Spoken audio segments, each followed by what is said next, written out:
Você sabia que existe um teste invisível acontecendo agora mesmo ao seu redor? Um teste que revela se sua oração tem poder real ou se é apenas ruído religioso. Eu sei disso porque durante anos eu fui treinada para identificar exatamente isso. Meu trabalho era simples: separar os cristãos que realmente tinham autoridade espiritual daqueles que apenas fingiam ter. E posso te garantir uma coisa: a diferença entre os dois é aterradora. Eu não vim da igreja. Eu vim do outro lado.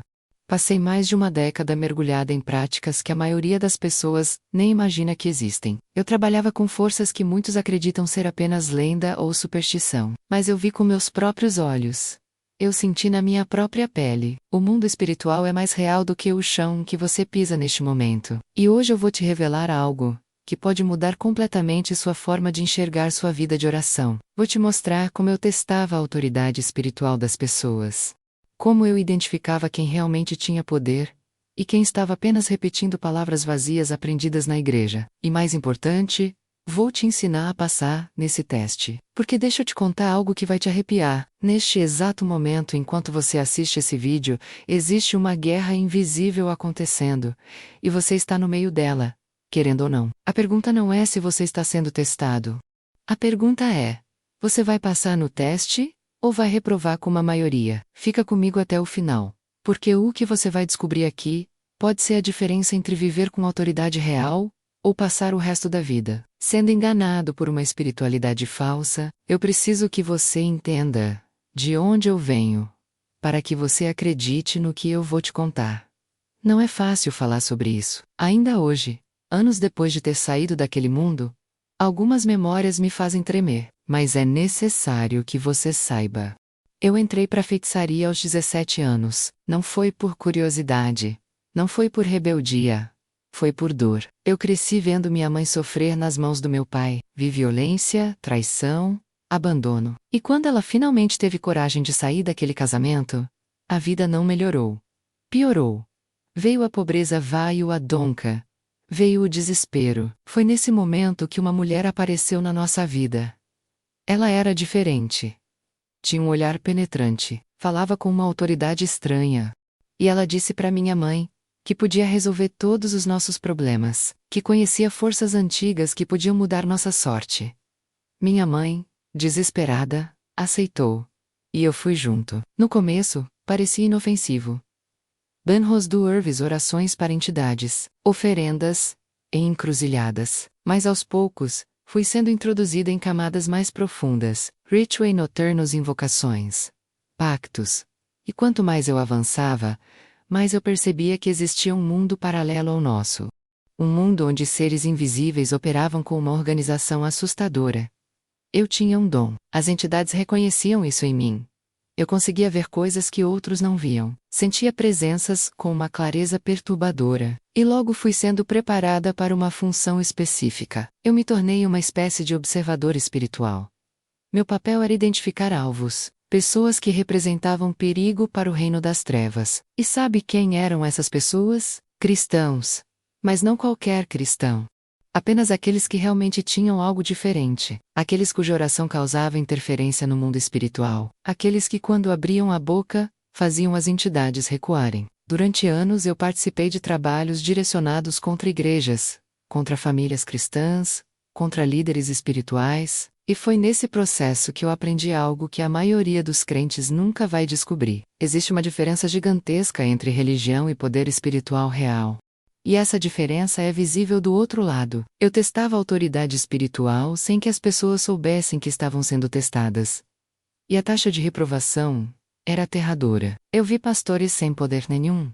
Vi líderes elubor oprimidos. Vi intercessores que oravam horas a fio, mas cujas orações não passavam do teto. E eu também vi o oposto. Vi pessoas simples, sem cargo, sem nome, mas que carregavam algo que fazia o inferno inteiro tremer quando elas se ajoelhavam para orar. Hoje eu estou do outro lado. Hoje eu sirvo ao Deus verdadeiro, mas eu nunca esqueci o que aprendi lá. E é isso que eu vou compartilhar com você agora. A primeira vez que eu percebi que o mundo espiritual era real, aconteceu numa noite que eu jamais vou esquecer. Eu tinha 18 anos. E estava participando do meu terceiro ritual de invocação. Era numa casa abandonada nos arredores da cidade. Éramos 7 pessoas sentadas em círculo. Vilas Pratas, um odor forte de incenso misturado com sangue de animal. A líder do grupo começou a entoar cânticos em uma língua que eu não conhecia. O ar ficou denso, pesado.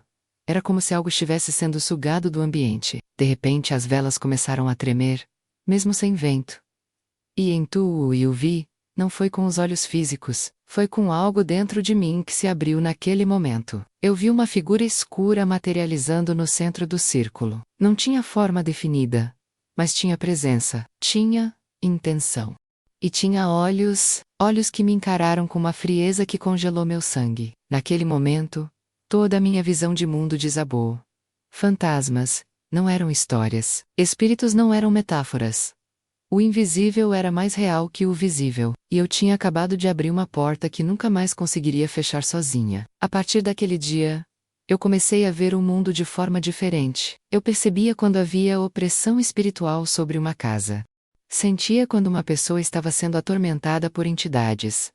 Via sombras, seguindo certas pessoas nas ruas. E o mais perturbador de tudo, eu conseguia identificar quando alguém tinha feito pactos, mesmo sem essa pessoa me contar nada. Nos meses seguintes, fui treinada para usar essa sensibilidade de forma estratégica. Minha mentora me ensinou que o reino das trevas opera como um exército. Tem hierarquia, tem planejamento, tem alvos prioritários. E tem métodos específicos para cada tipo de pessoa. Ela me explicou que existem 3 categorias de cristãos, do ponto de vista espiritual. Os primeiros são os religiosos. Esses são inofensivos. Vão à igreja, cantam, oram, mas não têm vida espiritual profunda. Não representam ameaça nenhuma. Pelo contrário, muitas vezes o próprio reino das trevas alimenta a religiosidade deles. Mantém eles ocupados com atividades, com conhecimento teológico, com cargos na igreja, enquanto a vida pessoal deles é um desastre.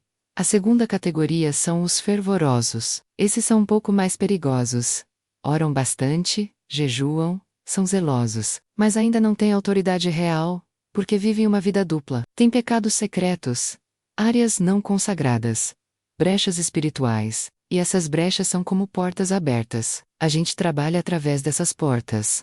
Oprime por ali, tenta por ali, desvia por ali. Mas existe uma terceira categoria, e esses são os que realmente nos preocupavam. Eu chamava eles de blindados, não porque fossem perfeitos, mas porque havia uma cobertura sobre eles, que a gente não conseguia penetrar. Quando eles oravam havia deslocamento espiritual imediato. Quando eles entravam num ambiente oprimido, a opressão tinha que recuar. Quando eles declaravam algo, aquilo se estabelecia na dimensão espiritual. Meu trabalho era identificar quem era quem. E eu fazia isso através de testes que a pessoa nem sabia que estava passando. Por exemplo, quando eu era enviada para observar uma igreja, eu não ia assistir o culto como uma visitante comum. Eu ia com um propósito. Durante o louvor, eu observava quem realmente estava conectado com Deus e quem estava apenas cantando bonito. Durante a pregação, eu sentia quem recebia revelação e quem apenas ouvia informação. Mas o teste mais revelador acontecia fora da igreja. Eu provocava situações, criava confrontos espirituais sutis e observava como a pessoa reagia. Teve uma vez que fui enviada para testar uma líder de célula. Ela tinha fama de ser uma mulher de oração poderosa. O reino das trevas queria saber se aquilo era real ou apenas reputação. Durante 3 semanas eu frequentei a célula dela. Fui simpática. Participei das orações. Fingi interesse. Na 3ª semana, no meio da reunião, eu ativei uma opressão espiritual sobre o ambiente. Não foi nada visível. Não foi nada que as pessoas pudessem ver com os olhos, mas espiritualmente, eu tinha liberado uma força de confusão e divisão naquele lugar.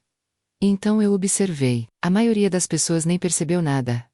Continuaram cantando, orando, conversando. Mas aquela líder percebeu. No meio da reunião, ela parou, fechou os olhos e começou a orar em voz baixa. Não foi uma oração alta, gritada, teatral, foi uma oração de autoridade.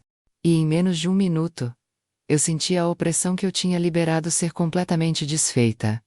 Naquele momento, eu soube. Aquela mulher era da 3ª categoria. Ela tinha autoridade real. Eu voltei e reportei. E a estratégia contra ela mudou completamente. Porque quando você tem autoridade espiritual, de verdade, o reino das trevas não pode te atacar de frente. Eles precisam usar métodos mais sutis, trabalhar através de pessoas próximas, através de circunstâncias, através de cansaço, desânimo, isolamento, e foi observando esses processos que eu descobri algo que me assombra até hoje. A maioria dos cristãos perde suas batalhas, não porque o inimigo é forte demais, mas porque eles mesmos entregam a autoridade que deveriam estar usando. Eles entregam através do pecado secreto, através da falta de vida de oração, através da desobediência, através do orgulho disfarçado de espiritualidade. E quando isso acontece, a proteção que deveria estar sobre eles se torna permeável.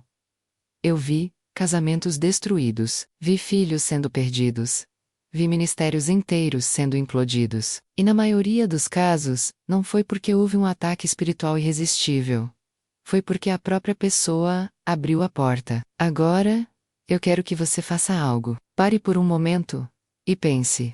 Se você fosse testado agora, neste exato momento, por alguém do reino das trevas, você passaria no teste? Sua oração tem poder real ou é apenas palavras bonitas? Sua vida espiritual é profunda ou é apenas aparência? Escreve aqui nos comentários.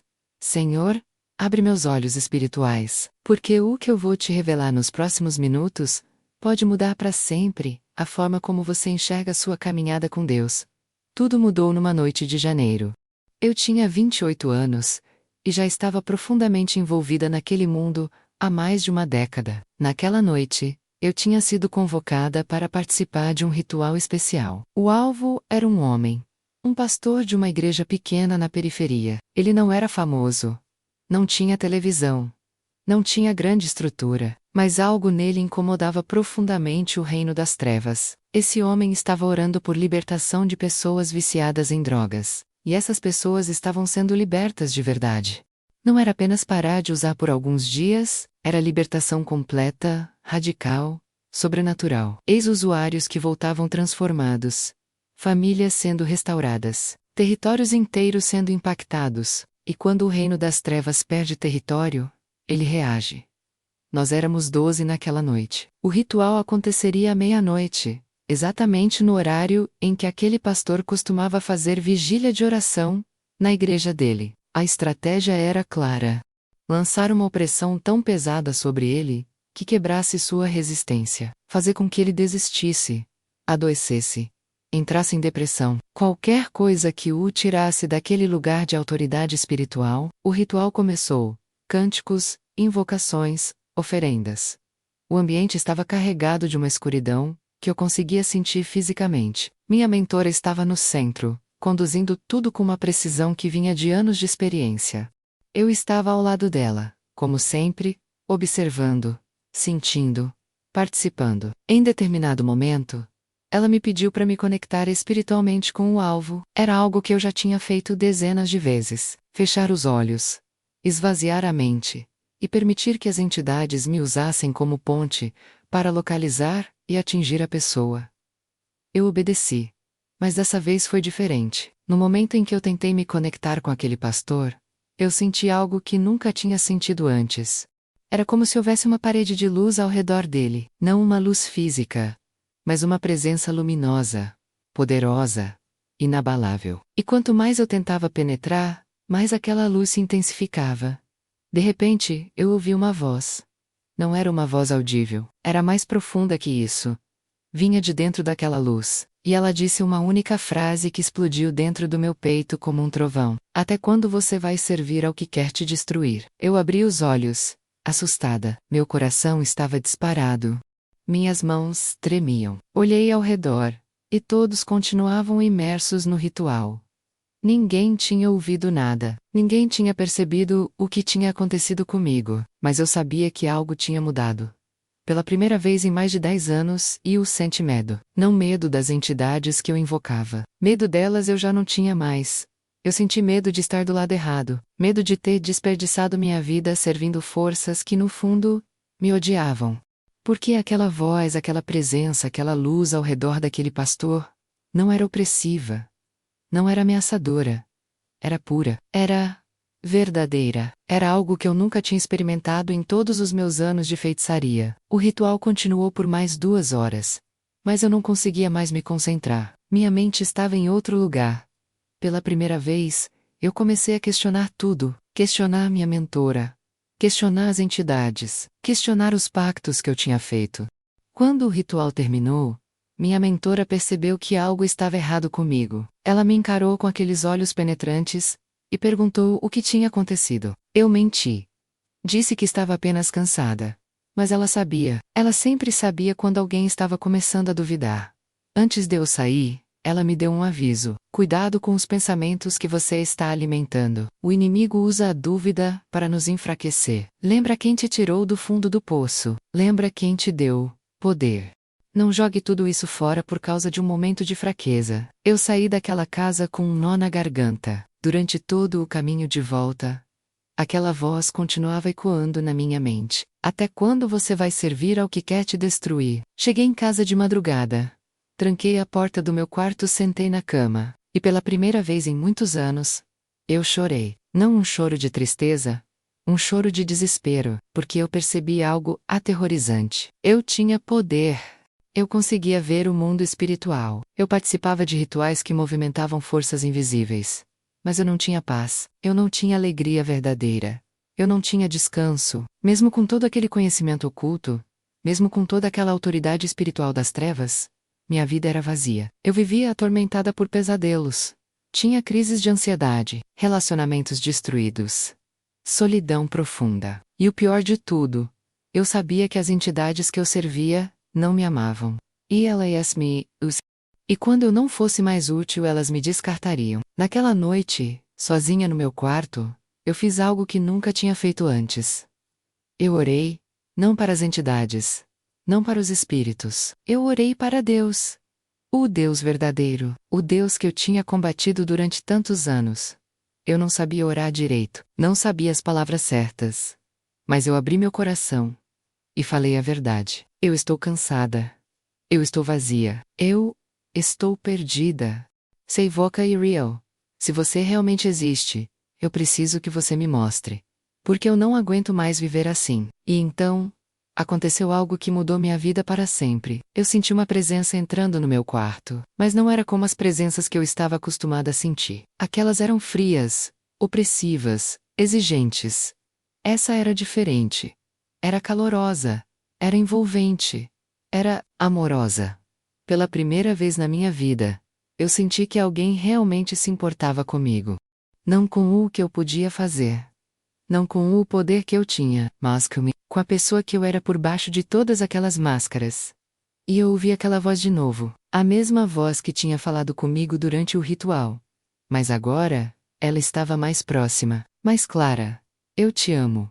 Eu sempre te amei. E eu estou aqui para te libertar. Eu caí de joelhos e comecei a soluçar. Tudo que eu tinha segurado durante anos. Toda a dor, toda a culpa, todo o vazio. Tudo veio à tona, naquele momento. E no meio daquele choro desesperado, eu clamei.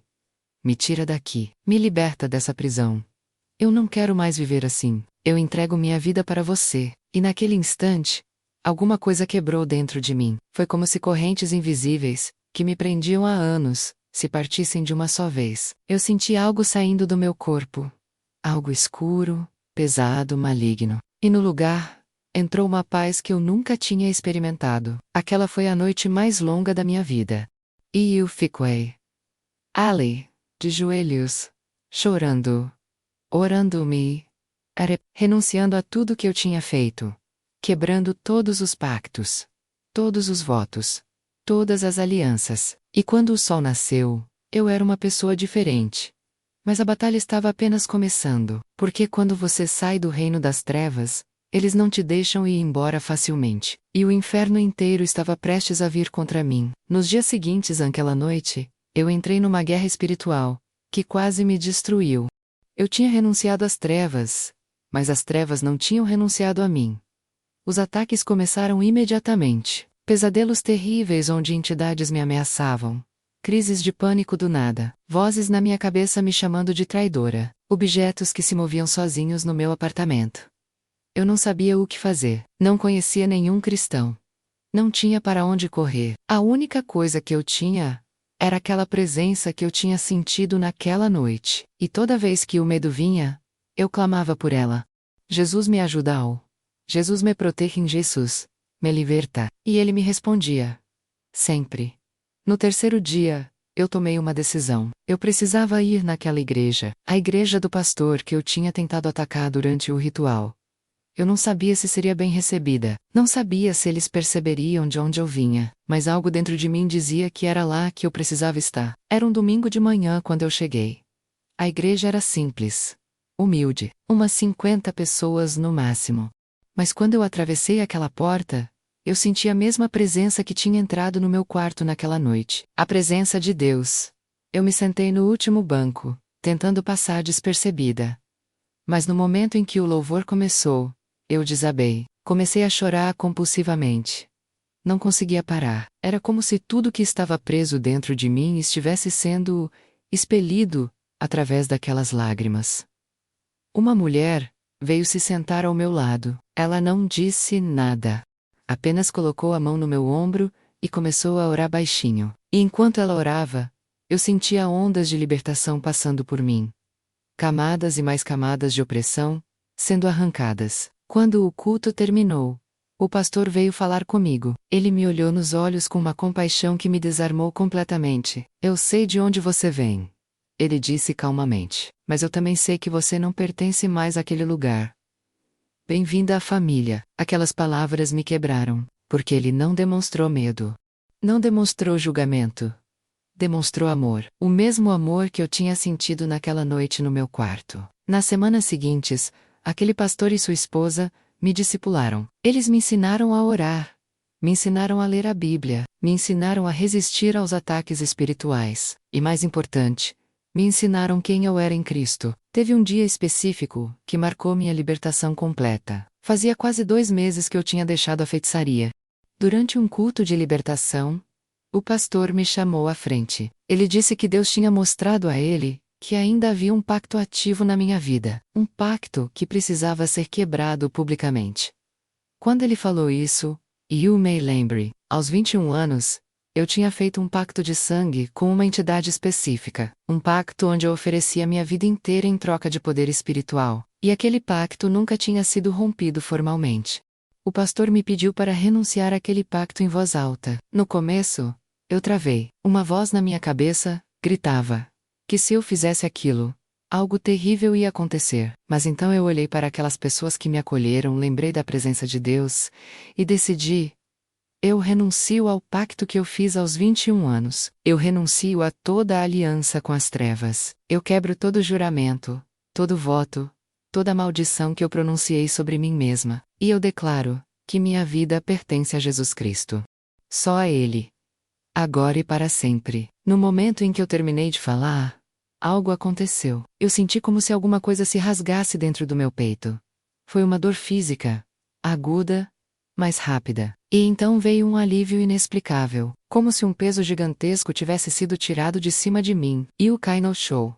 Não de opressão, mas do alívio. E comecei a rir. Um riso de libertação. Um riso de vitória. Porque pela primeira vez em mais de 10 anos, eu estava completamente livre. Depois daquele dia, minha vida mudou completamente. Os ataques noturnos pararam. Os pesadelos sumiram. Eu comecei a dormir em paz. Comecei a sorrir de verdade. Comecei a viver. 3 meses depois da minha conversão, eu fui batizada. Quando eu desci naquelas águas, eu sentia que estava enterrando de vez tudo que eu tinha sido. E quando eu subi, eu era uma nova criatura. O velho tinha passado, tudo se tinha feito novo. E o mais incrível de tudo, eu comecei a usar tudo que eu tinha aprendido do outro lado. Agora a favor do reino de Deus. Porque eu sabia como o inimigo operava. Eu conhecia as estratégias dele. Eu identificava as armadilhas dele. Hoje, 5 anos depois, eu sou livre.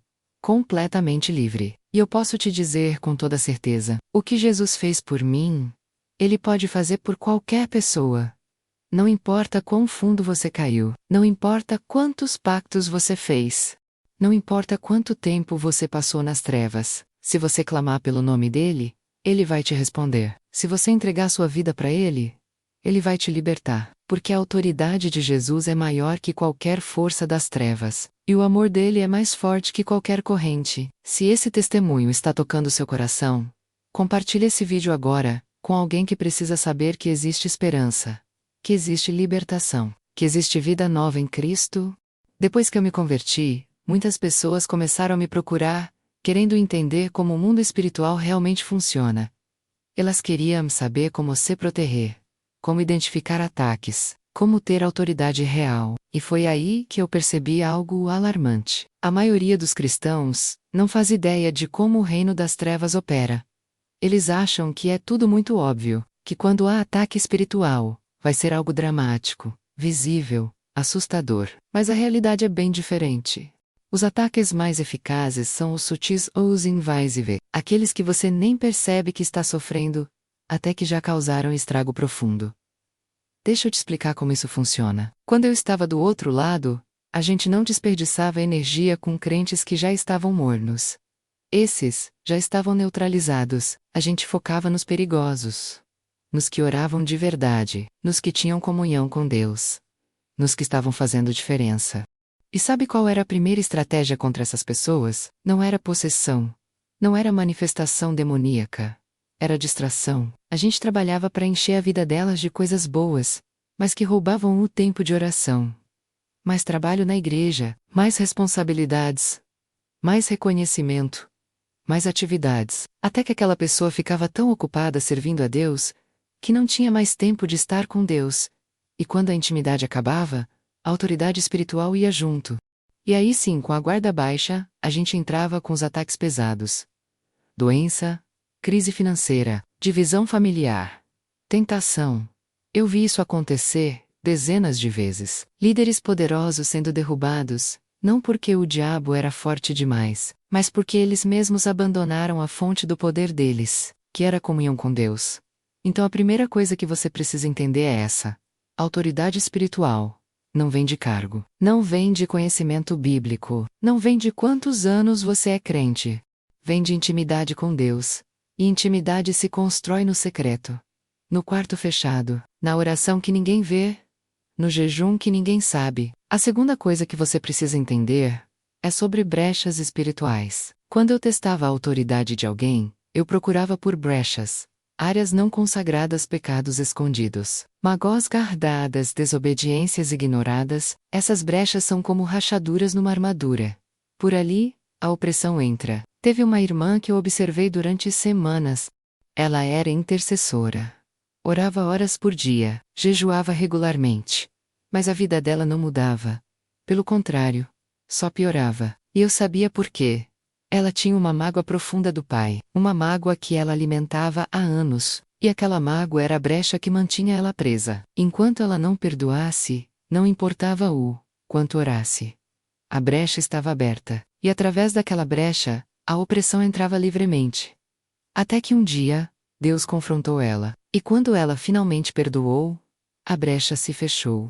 E a vida dela começou a mudar radicalmente. Então olha para sua vida agora. Tem alguma brecha aberta? Tem algum pecado que você acha pequeno demais para confessar? Tem alguma mágoa que você acha justificada demais para perdoar? Tem alguma área da sua vida que você não quer entregar para Deus? Porque enquanto essas brechas estiverem abertas, você não vai andar em autoridade espiritual plena. Você pode até ter momentos de vitória, mas não vai ter uma vida vitoriosa. A terceira coisa que você precisa entender é sobre a importância da palavra de Deus.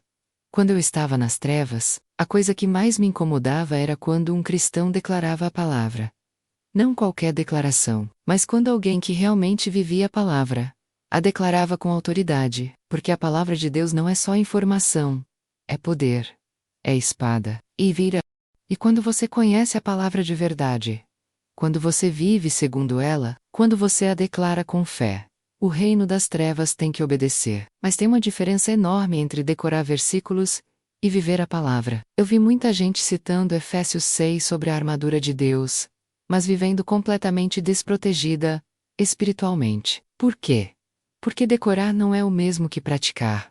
A palavra só tem poder na sua vida quando você a obedece, quando você a vive, quando ela deixa de ser teoria e se torna prática. E aí sim, quando você declara a autoridade, a poder, há resultado. A quarta coisa que você precisa entender é sobre vigilância espiritual. O reino das trevas nunca dorme. Ele está sempre observando. Sam Prater, sempre procurando por momentos de fraqueza para atacar. Eu fazia isso o tempo todo. Observava os padrões das pessoas, identificava quando elas estavam vulneráveis. Depois de uma grande vitória espiritual, havia sempre um momento de cansaço. Ali era a hora de atacar. Depois de um jejum prolongado, havia sempre um momento de relaxamento. Ali era a hora de tentar. Por isso a Bíblia diz para vigiar e orar. Não é paranoia, é sabedoria espiritual. Você precisa estar atento. Precisa discernir quando há movimento no mundo espiritual. Precisa perceber quando algo está sendo preparado contra você. E quando você perceber, não entre em pânico. Entre em oração. Porque você tem autoridade. Você tem o nome de Jesus. Você tem o sangue de Jesus. Você tem a palavra. Você tem o Espírito Santo. E isso é mais que suficiente para vencer qualquer batalha. A quinta coisa, e talvez a mais importante, é sobre santidade. Não a santidade religiosa, cheia de regras e aparências, mas a santidade verdadeira, a santidade que é viver separado do pecado e dedicado a Deus. Quando eu estava do outro lado, as pessoas que mais nos incomodavam eram as santas. Não as perfeitas, porque perfeição não existe, mas aquelas que levavam a santidade a sério, que resistiam à tentação, que fugiam do pecado, que viviam uma vida limpa diante de Deus. Essas pessoas tinham uma proteção ao redor delas, que a gente simplesmente não conseguia penetrar. A presença de Deus era tão forte nelas, que qualquer ataque que a gente lançava era desfeito antes mesmo de chegar perto. Então, se você quer ter autoridade espiritual real, você precisa buscar santidade. Precisa renunciar ao pecado. Precisa viver uma vida que agrade a Deus. Não por medo, não por religião, mas por amor. Porque quando você ama a Deus de verdade, você quer viver de um jeito que honre Ele. Agora eu quero que você faça algo. Escreve aqui nos comentários.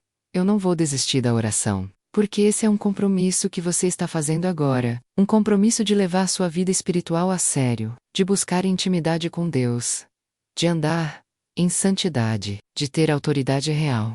Eu comecei esse vídeo te perguntando se você já passou no teste de autoridade espiritual. Agora, depois de tudo que eu compartilhei com você, eu quero fazer essa pergunta de novo. Mas dessa vez, você tem informação suficiente para responder com honestidade. Se o reino das trevas te testasse agora, neste exato momento, voca passária, sua oração tem peso real no mundo espiritual? Ou é apenas palavras bonitas? Sua vida tem a proteção de Deus? Ou está cheia de brechas? Você tem intimidade verdadeira com o Espírito Santo ou apenas conhecimento sobre ele? Essas perguntas são desconfortáveis. Eu sei. Mas são necessárias. Porque a realidade espiritual não se importa com quanto tempo você é crente. Não se importa com quantos cultos você frequenta. Não se importa com o cargo que você tem na igreja. A realidade espiritual responde apenas a uma coisa: autoridade real. E a autoridade real vem de uma vida alinhada com Deus. Eu passei mais de 10 anos do outro lado. Eu testei centenas de cristãos. E posso te garantir uma coisa: a diferença entre quem tem autoridade e quem não tem é gritante. E essa diferença não está nas palavras que eles falam. Está na vida que eles vivem. Os que têm autoridade são aqueles que pagam o preço.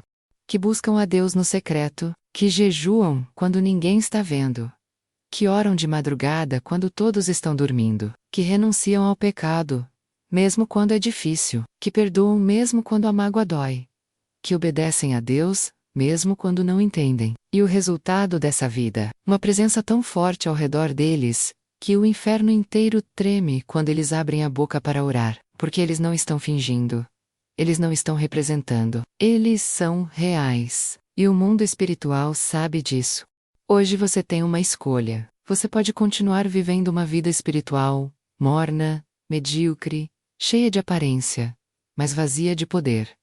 Ou você pode tomar a decisão de mudar do busquermês, de pagar o preço, de ter autoridade espiritual verdadeira. E se você escolher o segundo caminho, e o te garanto, sua vida nunca mais será a mesma.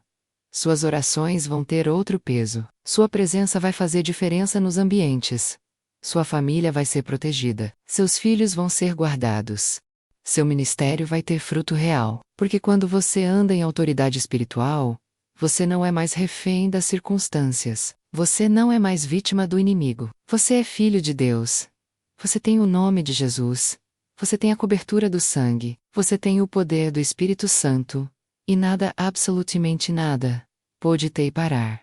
Então agora eu vou fazer 3 pedidos para você. E esses pedidos são importantes porque vão determinar o que você faz com tudo que ouviu aqui hoje.